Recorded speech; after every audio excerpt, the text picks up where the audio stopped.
My Cousin Rachel by Daphne du Maurier. تحریر اور پیشکش سید عرفان علی. www.server555.com. زندگی میرے ساتھ مذاق کرتی ہے. میں روتا ہوں، وہ ہنستی ہے. جس سے بھی میں نے محبت کی اسے مجھ سے جدا کر دیا گیا. 18 ماہ کی عمر میں میرے والدین مجھے اس دنیا میں اکیلا چھوڑ گئے اور میں ایمبروز ایشلے کے پاس آ گیا. وہ مجھ سے 20 سال بڑے تھے. نہایت امیر اور شریف خاندانی انسان، بہت بڑی جائیداد کے مالک. مجھے ان سے اتنی محبت ملی جو الفاظ میں بیان کرنا ممکن نہیں. وہ میرے ماں باپ تھے، دوست تھے، بھائی تھے، سرپرست تھے. مختصر یہ کہ وہ میری کل کائنات تھے. جتنی میں ان سے محبت کرتا تھا وہ اس سے زیادہ مجھے چاہتے. ہماری حویلی سمندر کے قریب واقع تھی جس کے ارد گرد ہماری زمینیں تھیں جہاں ملازم فصلیں اگاتے. ایمبروز کی عمر 40 سال ہو رہی تھی مگر شادی نہیں کی تھی. حویلی میں کوئی عورت نہ تھی، صرف کتابیں، تصویریں اور باہر باغ میں شاندار پودے. یہی ایمبروز کا شوق تھا. ایمبروز کی عادت بہت ہی اچھی تھی، نہ صرف میرے ساتھ بلکہ ہر ملنے والے کے ساتھ مخلص. میں ایمبروز کی سوچ سے متاثر تھا اور سوچتا تھا میں بھی ان کی طرح کبھی شادی نہیں کروں گا. ہم دونوں ایک دوسرے کے ساتھ اپنے پیارے گھر میں خوش تھے. دیر تک آپس میں باتیں کرتے اور ہنستے. کبھی بھی تصور نہ کیا کہ ہم جدا بھی ہو سکتے ہیں. میں 25 سال کی عمر میں جب یہ لکھ رہا ہوں تو میری کائنات، میرے پیارے ایمبروز مر چکے ہیں. نہ صرف وہ بلکہ وہ عورت بھی اب اس دنیا میں نہیں جس سے میں نے کبھی محبت کی، میری کزن ریچل. مگر وہ لوگ کیسے مرے؟ کیا میرے پیارے ایمبروز کو میری کزن ریچل نے مارا تھا؟ اور کیا اپنی پیاری کزن ریچل کی موت میں میرا ہاتھ ہے؟ ایمبروز 40 سال کی عمر میں ہی بڑھاپا محسوس کرنے لگا تھا. وجہ اس کا بیمار رہنا تھا. ڈاکٹر کہتے تھے ٹھنڈے علاقے سے دور کسی پرفضا مقام پر جانے سے صحت بہتر ہو سکتی ہے. ایک دن انہوں نے مجھے بتایا کہ وہ ماحول کی تبدیلی اور صحت کے لیے اٹلی جا رہے ہیں. میں نے ضد کی کہ میں بھی ان کے ساتھ جاؤں گا. نہیں، تم میرے وارث ہو، میرے بعد تمام جائیداد کے مالک. تم یہاں رکو گے اور ان سب چیزوں کی دیکھ بھال کرو گے. میں اٹلی کے خوبصورت باغات دیکھوں گا اور واپسی پر وہاں کے شاندار پودے لاؤں گا. میں نے کافی کوشش کی کہ ان کے ساتھ جاؤں مگر وہ نہ مانے اور چلے گئے. اٹلی سے ان کے خط آتے رہے. میں انہیں احتیاط سے اپنے پاس رکھتا اور جب بھی تنہائی محسوس کرتا پڑھ کر ایمبروز کو اپنے پاس محسوس کرتا. پھر ایک خط میں انہوں نے اپنی کزن ریچل کا تذکرہ کیا. وہ دور سے ہماری رشتہ دار بھی تھیں. کم عمری میں شادی ہوئی تھی مگر اب اکیلی تھیں. کچھ عرصے ایمبروز کے خط نہ ملے. پھر مجھے اطلاع دی کہ انہوں نے ریچل سے شادی کر لی ہے. ایمبروز نے اپنے خط میں لکھا تھا کہ ریچل میری جگہ کبھی نہ لے سکے گی. وہ مجھ سے محبت کرتے تھے اور کرتے رہیں گے. میں نے اس خبر سے اداسی محسوس کی.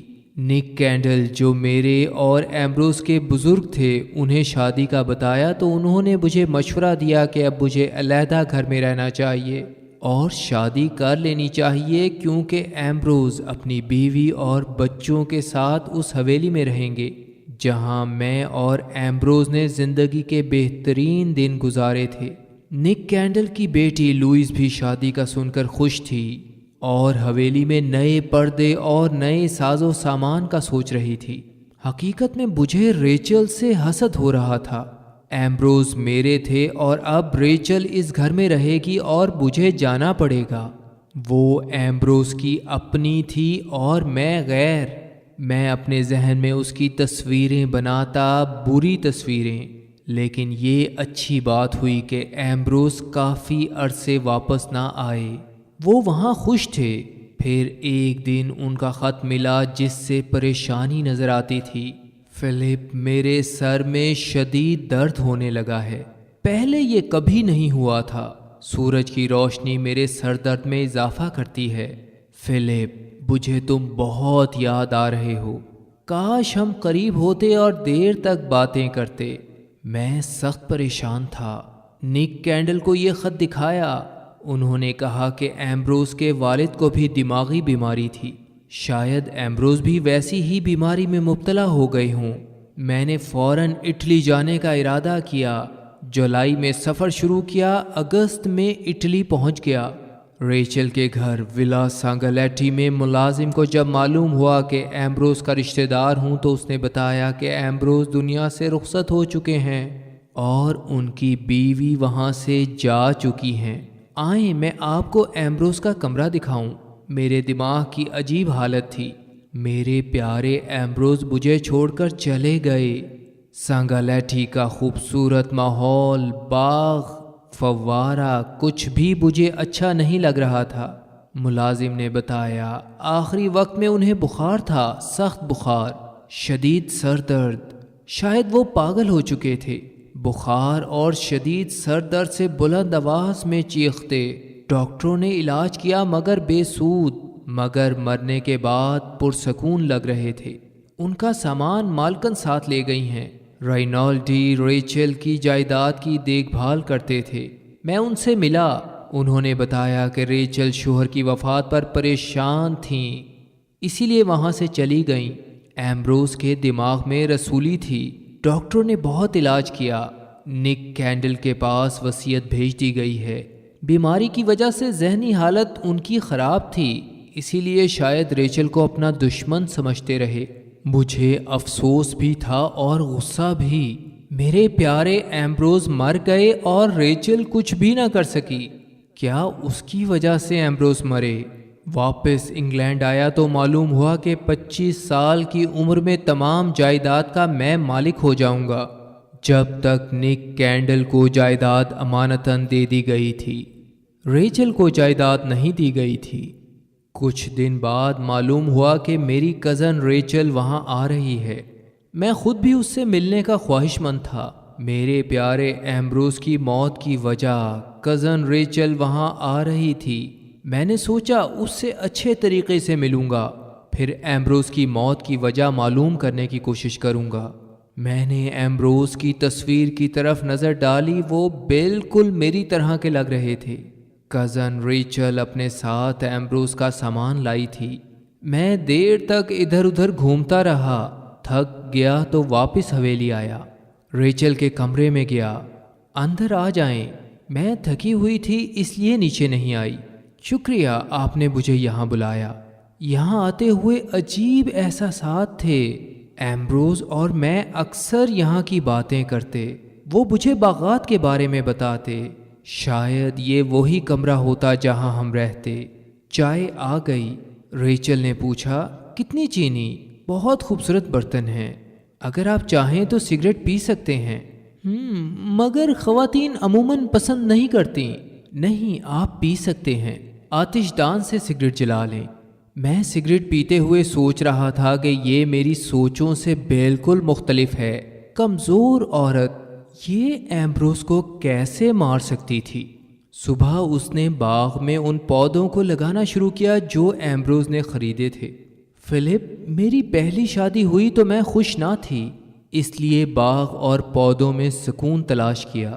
ایمبروز سے دوسری شادی تھی، خوش تھی مگر وہ نہ رہے۔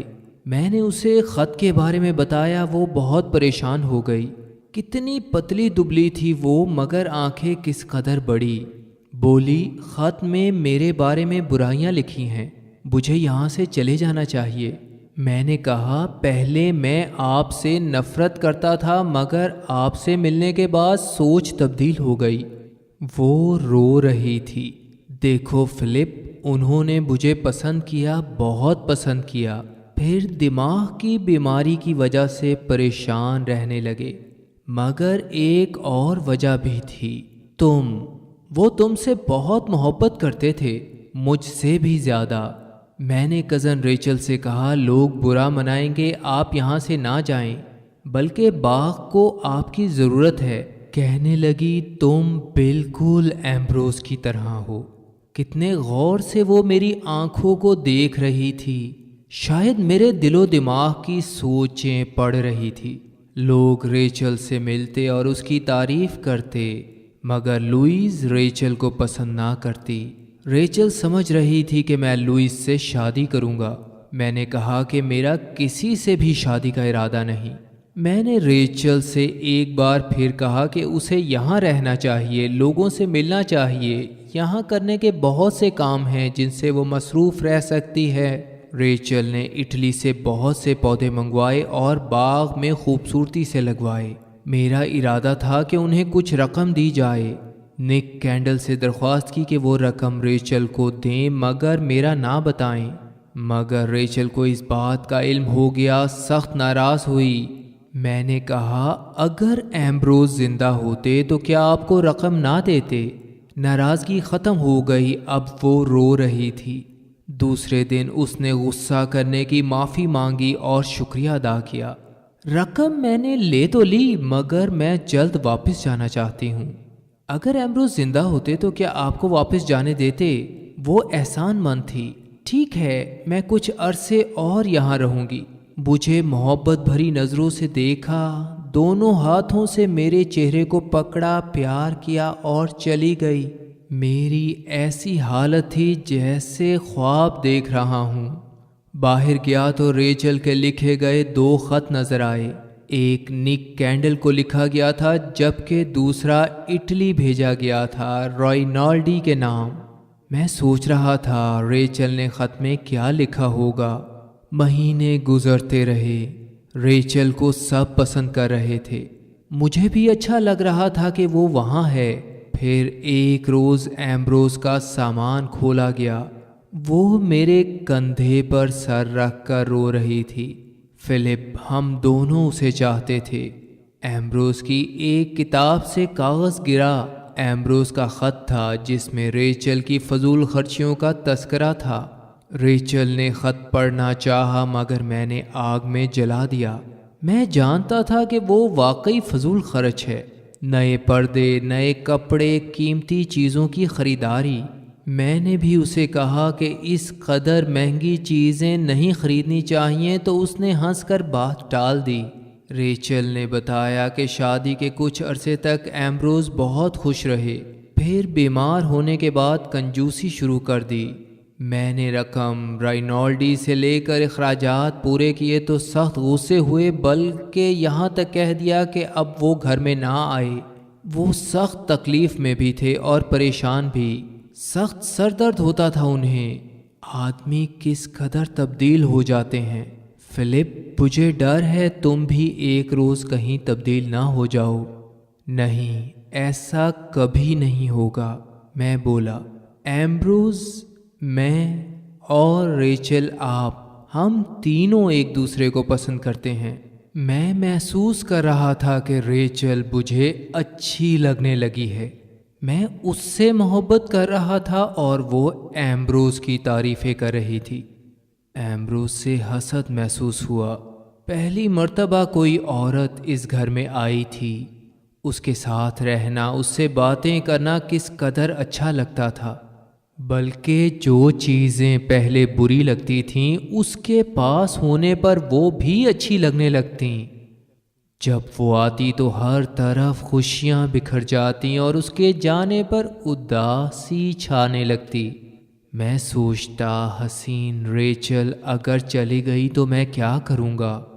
میری خواہش تھی کہ اسے خوش کروں، کوئی خاص تحفہ دوں۔ کرسمس نزدیک تھی، کیا خاندانی زیور جو بینک میں رکھے ہیں اسے تحفے میں دے دوں؟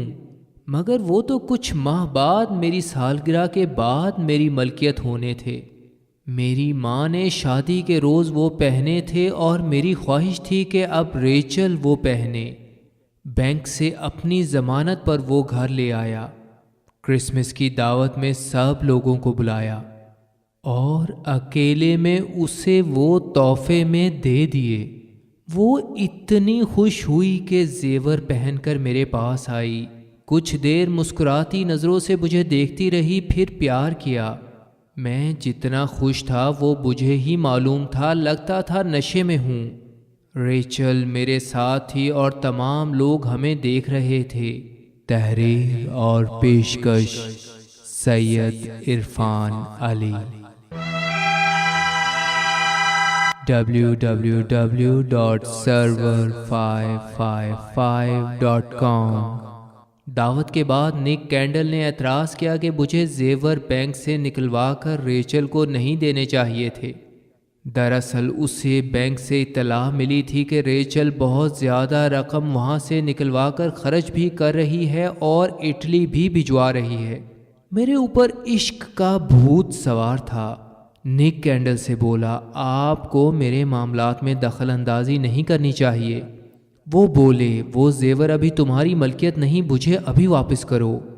ریچل نے یہ بات سن لی اور زیور انہیں واپس کر دیے۔ ریچل مجھے خوش کرنا چاہتی تھی، مگر میرے دل کا حال اسے شاید معلوم نہ تھا کہ میں نے زیور اسے کیوں دیے تھے۔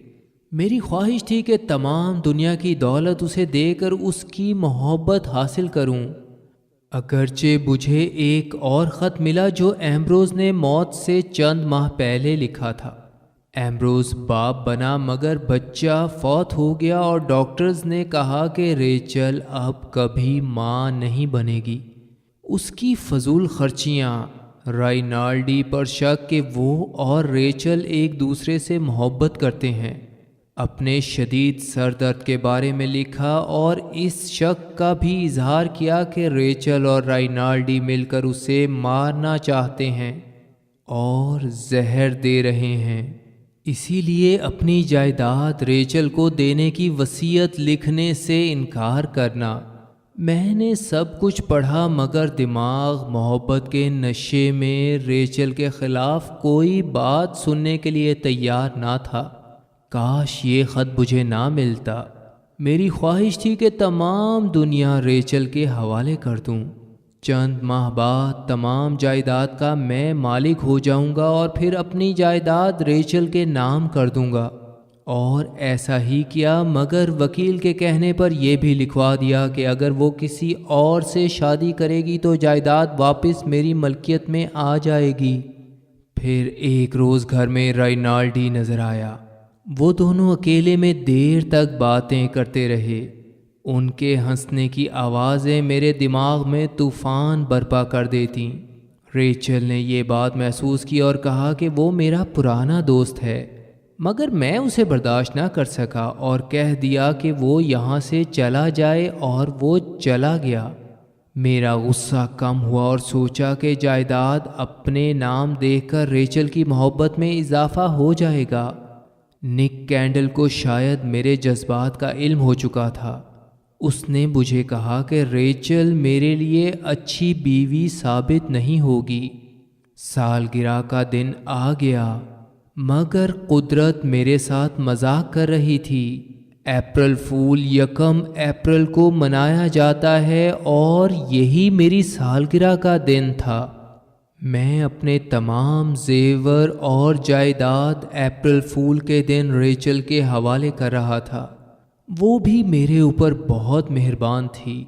میں نے اپنے آپ کو دنیا کا سب سے خوش قسمت انسان محسوس کیا۔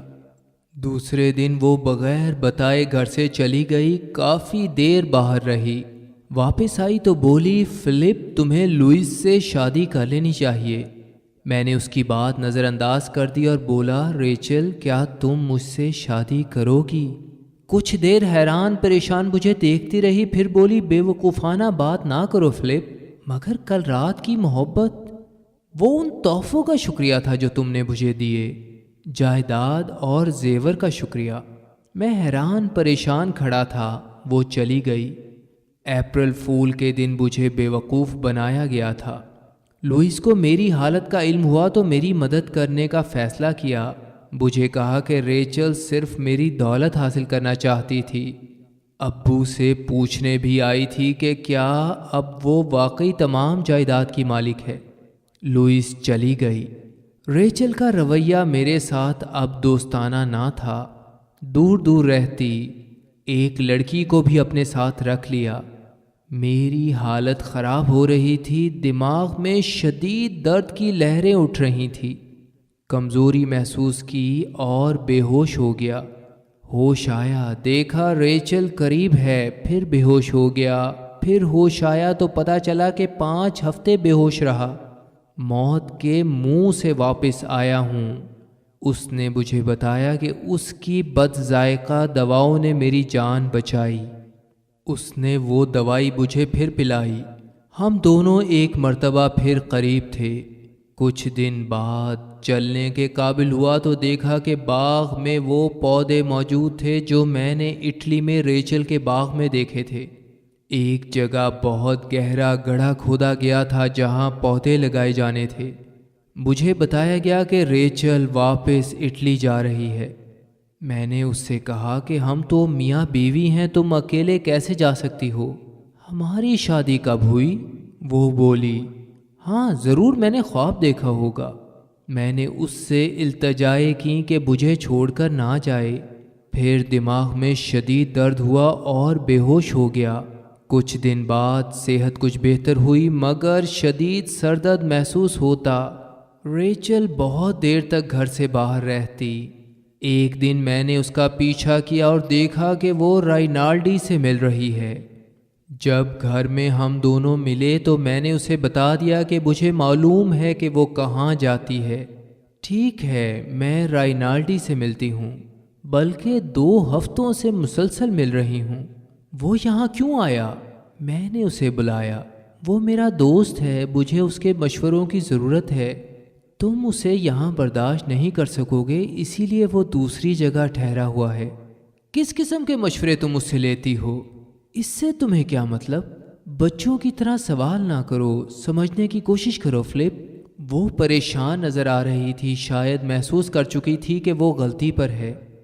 تم 2 ہفتوں سے مجھ سے جھوٹ بول کر اس سے ملاقاتیں کر رہی ہو اور کہتی ہو کہ میں سمجھنے کی کوشش نہ کروں۔ میں نے جھوٹ بولا تو صرف تمہارے لیے کہ تمہیں برا لگے گا، کیونکہ نہ جانے کیوں تم اس سے نفرت کرتے ہو اور دوبارہ بیمار بھی ہو سکتے تھے۔ پہلے ایمبروز نے ایسا کیا اور اب دوبارہ وہی کچھ میرے ساتھ ہو رہا ہے۔ میں رینالڈی سے نفرت کرتا ہوں تو اس کی وجہ ہے، وہ تم سے محبت کرتا ہے۔ یہ بہت پہلے کی بات ہے۔ وہ صرف میرا دوست ہے، میرے اچھے برے وقت کا ساتھی، مخلص انسان، سچے مشورے دینے والا۔ اسے میری کمزوریاں بھی معلوم ہیں مگر کبھی تنقید نہیں کرتا۔ اس نے ہمیشہ برے وقت میں میری مدد کی۔ میں نے چیختے ہوئے کہا، اسے کہو واپس چلا جائے ہمیشہ کے لیے۔ جب اس کا دل چاہے گا جائے گا، تمہارے کہنے سے نہیں، اپنی مرضی سے، بلکہ میں اسے اپنی حفاظت کے لیے یہاں بھی بلا سکتی ہوں۔ ایسی جرت کبھی نہ کرنا ریچل۔ جرت کی کیا بات ہے؟ کیا یہ گھر میری ملکیت نہیں؟ میں اس عورت سے مقابلہ نہیں کر سکتا تھا۔ پھر وہ رونے لگی۔ میں دوسری مرتبہ تکلیف برداشت کر رہی ہوں۔ آئینے میں مجھے اپنا عکس نظر آیا۔ یہ میں تھا یا ایمبروز؟ مگر وہ عورت تو دونوں کو شکست دے چکی تھی۔ ٹھیک ہے، مگر رینالڈی سے چھپ کر ملاقاتیں نہ کرو، ملنا ہو تو یہاں بلاؤ اور ملو۔ میں یہ کہہ کر وہاں سے چلا گیا۔ اس نے واقعی رینالڈی کو بلا لیا۔ وہ لائبریری میں مجھے ملا اور ہاتھ ملایا۔ آپ پہلے سے بہتر ہیں۔ ریچل کو آپ کی بہت فکر تھی، وہ مسکرا رہا تھا۔ ریچل نے گھر کو زیادہ تبدیل نہیں کیا، ہاں باغ میں زیادہ کام کیا ہے۔ میں اسے روپے پیسے کے معاملے میں مدد دیتا ہوں، جلد ہی آپ کی جائیداد میں بہت اضافہ ہو جائے گا۔ میں نے اس سے پوچھا، آپ واپس اٹلی کب جا رہے ہیں؟ جب ریچل کہیں گی۔ وہ بھی جانے کا ارادہ رکھتی ہیں۔ شکر ہے آپ نے انہیں روکا نہیں۔ انہیں تجربہ حاصل ہو رہا ہے، پہلے جذبات سے فیصلے کرتی تھیں، اب حقیقت کو سامنے رکھتی ہیں۔ بہار میں اٹلی ضرور آئیں، خوش ہو جائیں گے۔ ریچل آ گئی۔ دونوں نے ہیلو کہا۔ مجھے کھانا زہر لگ رہا تھا، باہر چلا گیا۔ ان کی آوازیں آتی رہیں، بھیانک آوازیں۔ رات کو ریچل کمرے میں آئی۔ آپ کا رویہ اس کے ساتھ اچھا نہیں۔ اگر آپ کو معلوم ہو کہ وہ آپ کی کتنی عزت کرتا ہے تو آپ ایسا رویہ نہ رکھتے۔ وہ جلدی میں لگتی تھی یہ کہہ کر چلی گئی۔ رات کو مجھے سخت بخار چڑھا۔ صبح کھڑا ہونا بھی مشکل تھا۔ سر میں شدید درد تھا۔ ڈاکٹر آیا، دوائیں لکھیں اور چلا گیا۔ ریچل آئی مگر بے پرواہی نمایاں تھی۔ دوائی پلائی۔ تھوڑی دیر بعد مجھے سخت پیاس لگی مگر اس سے پانی مانگنے کی ہمت نہ ہو سکی۔ اس کے ہاتھ میں کتاب تھی مگر سوچ کہیں اور۔ میں نے کہا آپ چاہیں تو یہاں سے چلی جائیں۔ کہاں؟ رینالڈی سے ملنے۔ وہ تو چلے گئے ہیں۔ ہم خطوط سے رابطہ رکھ سکتے ہیں، اسی لیے میں نے کہا چلے جائیں۔ میں نے دل میں شکر کیا کہ وہ چلا گیا ہے۔ اگر آپ کا رویہ اچھا ہوتا تو ہمارے یہ آخری دن اچھے گزر جاتے۔ میرا رویہ خراب تھا یا آپ کا؟ میں نے اس کا ہاتھ تھام لیا۔ رات کو خواب میں ایمبروز کے لکھے ہوئے خط پڑھتا رہا۔ جاگا اور اس جگہ گیا جہاں اس کا خط چھپایا تھا، نکالا اور پڑھنا شروع کیا۔ ریچل کا رجحان اس شخص رینالڈی جس کا نام ہے کی طرف بہت زیادہ ہے۔ اس کا اثر بھی ریچل پر بہت ہی زیادہ ہے۔ مجھے لگتا ہے ان دونوں میں برسوں پرانی محبت ہے۔ میرے پاس ثبوت بھی ہیں کہ ریچل اسے روپے بھی دیتی ہے۔ مجھے دیکھ کر وہ چپ ہو جاتے ہیں، نہ جانے کیا منصوبے بنا رہے ہیں۔ مجھ سے وصیت کے بارے میں بھی پوچھا گیا مگر میں اسے جائیداد نہیں دوں گا۔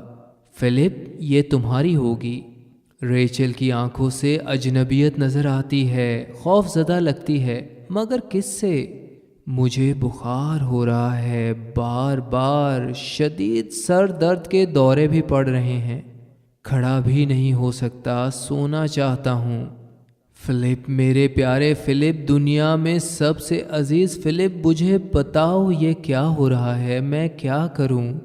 اگر ممکن ہو تو میرے پاس آ جاؤ، کسی سے کچھ نہ کہو، مجھے بھی جواب نہ دو، مجھے زہر دیا جا رہا ہے، مجھے بچا لو فلپ، میرے پاس آ جاؤ۔ تمہارا ایمبروز۔ میں نے خط پھاڑ کر پھینک دیا۔ واپس گھر آیا۔ رینالڈی کا خط ریچل کے لیے موجود تھا۔ کیا وہ محبت نامہ تھا؟ رات کو خاموشی سے ریچل کے کمرے میں گیا، تلاشی لی۔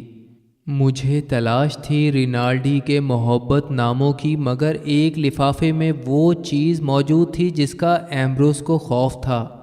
میری اور ایمبروز کی بیماری کی وجہ زہریلے بیج۔ یہ بیج اٹلی کے باغ میں بھی میں نے دیکھے تھے اور ریچل نے یہاں بھی وہ پودے لگوائے جن سے یہ زہریلے بیج اگتے تھے۔ ایمبروز کا شک بالکل درست تھا کہ اسے زہر دیا جا رہا ہے اور مجھے اپنی بیماری کی وجہ بھی مل چکی تھی۔